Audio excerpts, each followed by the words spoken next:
कर्नाटक मुसलमानों की बाप की जगह नहीं, बीजेपी रुकन असेंबली का मुतनाज़िया बयान। कर्नाटक में पोस्टर तनाज़े के बाद शिमोगा हल्के से बीजेपी के रुकन असेंबली, जिन्हें मुतनाज़िया बयानात के लिए भी जाना जाता है, ने कहा कि हम जहां चाहेंगे पोस्टर लगाएंगे। ये मुसलमानों की बाप की जगह नहीं है, मुल्क किसी की जागीर नहीं है। वहीं बीजेपी रुकन असेंबली के मुतनाज़िया बयान पर लोगों ने उन्हें आईना दिखाया। लोगों का कहना है कि बीजेपी रहनुमा ने सच ही कहा है, ये मुल्क किसी के बाप की जागीर नहीं है। हिंदुस्तान पर सभी मज़ाहिब के मानने वालों का बराबर हक है। शिमोगा के रुकन असेंबली ए ईश्वरप्पा ने अपने बयान को जारी रखते हुए कहा कि अमन से रहना है तो रहो, वरना पाकिस्तान चले जाओ। ईश्वरप्पा के उस बयान पर लोगों का कहना है कि ये फार्मूला आप पर भी लागू होता है। पुरअमन शहरियों ने रुकन असेंबली से कहा कि अगर आपको भी फिर वरना हम आहंगी के साथ रहना है तो रहिए, वरना सारे जहां से अच्छे हिंदुस्तान को फिरका परस्ती का जहर घोलने वाले रहनुमाओं की कोई ज़रूरत नहीं है। ये मुल्क सेक्युलर है और यहाँ नफरत फैलाने वालों का कोई काम नहीं। सोशल मीडिया पर इस तरह की नफरत फैलाने वाले रहनुमाओं को सारिफीन की जानिब से करारा जवाब दिया जा रहा है।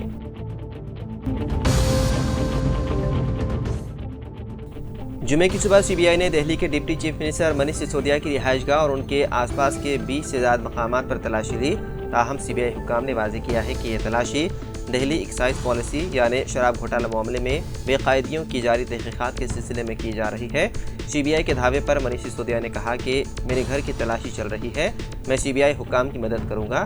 तालीम के मैदान में जो कुछ कर रहा हूं उसे कोई नहीं रोक सकता। उन्होंने ट्विटर पर तबसरा करते हुए कहा कि सच सामने आएगा।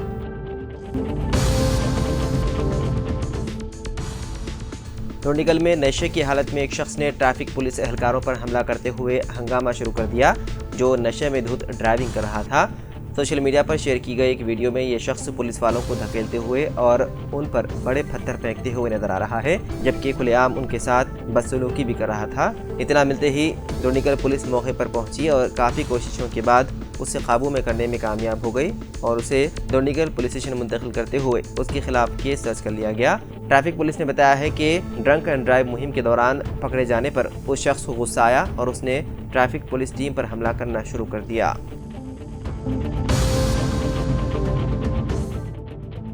हुकूमत की सीनियर IAS ओहदेदार समीता सबरवाल ने कहा कि बिल्किस बानो को मुकम्मल इंसाफ मिलना चाहिए। उन्होंने कहा कि बिल्किस बानो को बिला खौफ खतर आज़ादी के साथ जीने के हक को नहीं छीना जा सकता।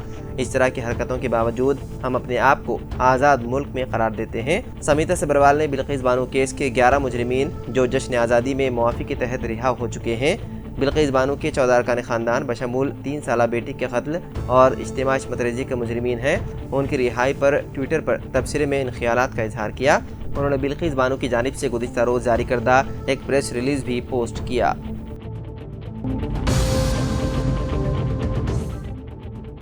बीजेपी के रुकन असेंबली राजा सिंह ने फिर एक बार मुसलमानों और मसाजिद के खिलाफ जहर अफशानी की है। राजा सिंह ने कहा कि वो शमशाबाद की मस्जिद को शहीद करने का ऑर्डर लाएंगे। राजा सिंह ने जुमेरात को एक बयान जारी करते हुए बताया कि शमशाबाद के के टाउनशिप में वाक़े ग्रीन एवेन्यू वेंचर में कोर्ट ऑर्डर कलेक्टर की हिदायत को नज़रअंदाज करते हुए गैर कानूनी तौर पर मस्जिद की तामीर की जा रही है। उन्होंने कहा कि वो अदालत से रुजू होकर मस्जिद को शहीद करने का ऑर्डर लाएंगे।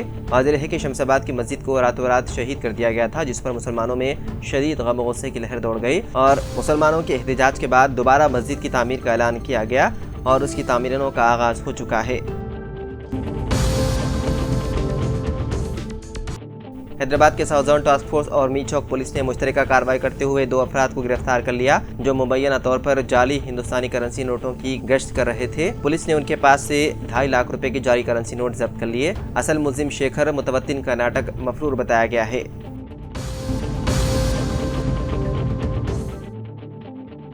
गुजरात बीजेपी रुकन असेंबली रावल जी ने कहा कि बिल्किस बानो की मतरेजी के 11 मुजरिमीन, जिन्हें गुजरात हुकूमत ने 15 साल जेल में रहने के बाद रिहा किया था, वो तमाम ब्राह्मण थे और उनके अच्छे संस्कार थे, इसलिए उन्हें रिहा करने की सिफारिश की गई। बीजेपी रुकन असेंबली रावल जी, जो गोधरा असेंबली हल्के से नुमाइंदगी करते हैं, हुकूमत की जानिब से कैदियों की रिहाई के लिए तश्कील करदा कमेटी के रुकन हैं, ने एक न्यूज़ चैनल से बात करते हुए इन ख्यालात का इजहार किया। रुकन असेंबली रावल जी ने एक रिपोर्ट में बताया कि मुझे नहीं मालूम कि उन्होंने कोई जुर्म किया है या नहीं, लेकिन जुर्म करने का इरादा होना चाहिए।